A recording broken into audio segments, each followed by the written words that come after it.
24 घंटे मेरे मंदिर में चीजें चलती थी और मैं बोलता था कि नहीं, क्रिश्चियन नहीं बनना, ये धर्म बदलते हैं लोग। ਪਹਿਲਾਂ ਮੈਂ ਤੁਹਾਨੂੰ ਦੱਸਣਾ ਚਾਹਨਾ ਕਿ ਮੈਂ ਕੌਣ ਹਾਂ। ਮੇਰਾ ਜਨਮ ਜਲੰਧਰ ਦੇ ਵਿੱਚ ਹੋਇਆ। ਮੈਂ ਬਿਜ਼ਨਸਮੈਨ ਫੈਮਿਲੀ ਦੇ ਵਿੱਚੋਂ ਸੀਗਾ। ਕੰਪਿਊਟਰ ਇੰਜੀਨੀਅਰ ਸੀਗਾ। ਆਪਣੀ ਪੜ੍ਹਾਈ ਮੈਂ ਚੰਡੀਗੜ੍ਹ ਤੋਂ ਕੰਪਲੀਟ ਕੀਤੀ। ਨਸ਼ੇ ਕਰਨੇ ਸ਼ੁਰੂ ਕੀਤੇ ਸਿਰਫ ਸ਼ੌਕੀਆ ਤੌਰ ਦੇ ਉੱਤੇ।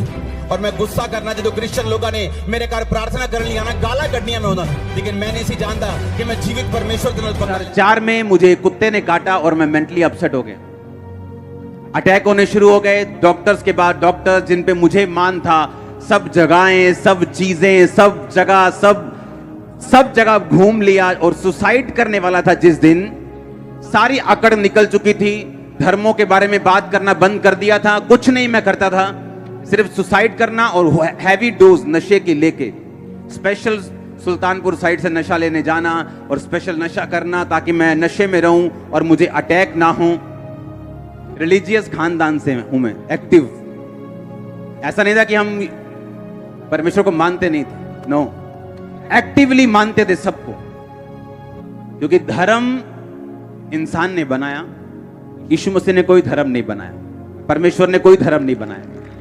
उसने नहीं कहा तू ईसाई बन जा, उसने नहीं कहा नहीं पहले अपना नाम पीटर रखेगा तो मैं तुझ पे दया करूंगा, अपनी कास्ट चेंज, उसने कुछ नहीं कहा। और जब मैंने बाइबल पढ़ी तो उन्होंने कहा कि पूरी बाइबल में ईसाई धर्म नाम का शब्द तक नहीं। अगर तू बाइबल पढ़ेगा तो तू होगा और परमेश्वर होगा। तेरे गुनाह होंगे, पाप होंगे, जिसकी वजह से तू मुसीबत में है। तूने विरोध किया परमेश्वर का, तूने गालियां दी परमेश्वर को। मेरे घर वाले मेरे खिलाफ होना शुरू हो गए। तू नशे कर ले दोबारा।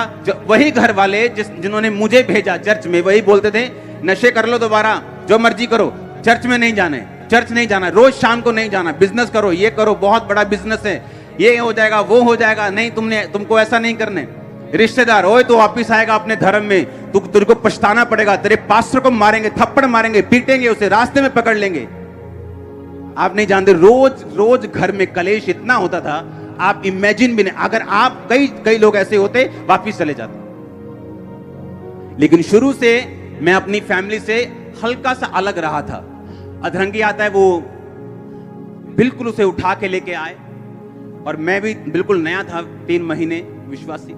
उनको लेके आए मेरे सामने, छोटा सा चर्च था, उस पर प्रेयर हुई। मैंने देखा प्रेयर होते हुए अपनी आंखों के सामने। अगले दिन वो वापिस आया, बोल रहा था, चल रहा था, कंप्लीट पूरा नहीं लेकिन चल रहा था। कल से जमीन आसमान का फर्क था एक दिन में। मेरे होश उड़ के मैंने पहली बार मिरेकल देखा अपनी लाइफ में लाइव। पहले तो मैं सिर्फ बातें सुन रहा था, मसीह बाइबल की बातें सुन रहा था या उनकी गवाही उनके मुंह से सुन रहा था, लेकिन ऐसा कुछ देखा नहीं था कि जो मुझे हिलाए, क्योंकि उस समय इतना इंटरनेट नहीं होता था, सिर्फ ब्रॉडबैंड होते थे BSNL के जो चलते थे। जब मेरी आंखों के सामने वो हील हुआ, मुझे विश्वास हुआ कि नहीं, अगर परमेश्वर इसको छू सकता है वो मुझे भी छू सकता है। परमेश्वर ने मुझे एक ही बात बोला कि तू सेवा कर, तू प्रार्थना कर, लोगों को समझा। इमेजिन करो तब मैंने बाइबल और परमेश्वर ने कैसे मुझे इस्तेमाल किया। और जब मसीह में 3 महीने हो गए, मेरे अटैक बढ़ गए। जिस अटैक से मैं आया था वो कम हो गया, लेकिन और अटैक बढ़ गए दुष्ट आत्मा के। उसकी वजह से मुझे क्या हुआ कि मुझे रोज बाइबल पढ़नी पड़ती थी, क्योंकि जैसे मैं बाइबल पढ़ता था अटैक कम होने शुरू हो जाते थे।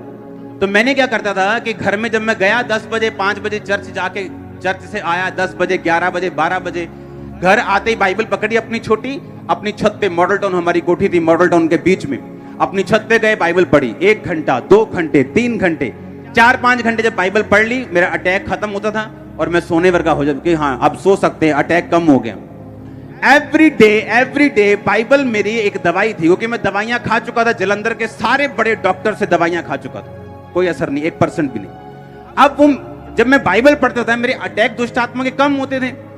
तो मुझे प्रैक्टिकली मालूम था कि वचन मेरे अटैक कम करता है। तो रोज इसी चक्कर में कि मेरे अटैक कम हो जाएं, बाइबल पढ़नी शुरू कर दी, रोज 6 घंटे 8 घंटे। हुआ क्या, 1 साल बाद जब 1 साल मैंने बाइबल रोज 8-8 घंटे पढ़ ली, तब जब भी कोई बंदा चर्च में शाम को 5 बजे में जाता था, जब भी कोई बंदा अपनी मुसीबत लेके आता था, भाई साहब मुझे ये प्रॉब्लम है, अपने पास्टर को बोला, पास्टर जी हमें ये प्रॉब्लम है। जैसे ही उसने प्रॉब्लम बोलनी, मैंने बाइबल से वचन निकाल लेना, क्योंकि बाइबल मुझे याद हो गई थी कौन सा वचन कहां लिखा है।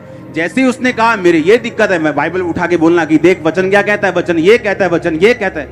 वचन में मैं मजबूत हुआ, क्योंकि परमेश्वर ने मेरे पीछे एक दुष्ट आत्मा को लगाया ताकि मैं लगातार वचन पढ़ता रहूं। इसलिए नहीं कि मुझे प्रभु से प्यार है, पहले प्यार व्यार कम था, लेकिन दुष्ट आत्मा से मुझे आजादी मिल जाए ये चीज मेरे दिमाग में ज्यादा थी। वचन पढ़ना शुरू कर दिया, जब लगातार वचन पढ़ने की आदत पड़ गई, तब आदत पड़ गई, दुष्ट आत्मा तो चला गया। 2005 में मैंने आपको बताया था 40 रोजे में से कह रहा हूं परमेश्वर ये सेम बीमारी मुझे और इसको नहीं पता, और मैं इस पे प्रार्थना कर रहा हूं, ये हील हो चुका और मैं ऐसे ही हूं। कुछ नहीं हुआ, ऐसे चलता रहा, डॉक्टर के पास जाता रहा। एक दिन जब मैं डॉक्टर के पास से वापिस आ रहा था, आप इमेजिन नहीं करोगे मेरी लाइफ कैसे थी। उसने कहा 12 साल से पेशेंट दवाई खा रहे हैं, तू ज्यादा मत सोचा कर।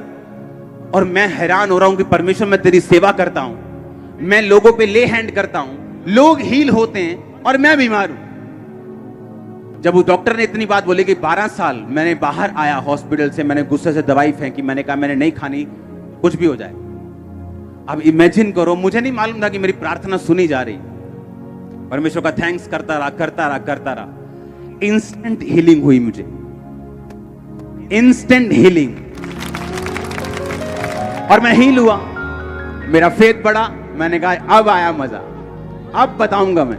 सुनो, फिर लोगों, क्योंकि जैसे जैसे आप प्रभु में बढ़ते जाते हैं ना, आपका विश्वास बढ़ता जाता है, आपका फेथ बढ़ता जाता है। क्योंकि पहले तो प्रभु शेर मारेगा आपसे, फिर भालू मारेगा, फिर गोलियत मारेगा। आप समझ रहे मेरी बात के नहीं? वो शेर भालू का टाइम था, मेरा गोलियत का टाइम अभी नहीं आया था। वो शेर भालू मार रहा था प्रभु कि देख मैं तुझे कैसी बीमारी से निकाल रहा हूं, डॉक्टर जवाब दे चुके, देख मैं तेरे द्वारा हील भी कर रहा हूं और तुझे भी निकाल रहा हूं इन बीमारियों से। तब मेरा विश्वास बढ़ना शुरू हुआ सेवकाई के लिए। एज ए बिलीवर मेरा विश्वास इतना था कि मैं हील होऊं चाहे ना होऊं, मैं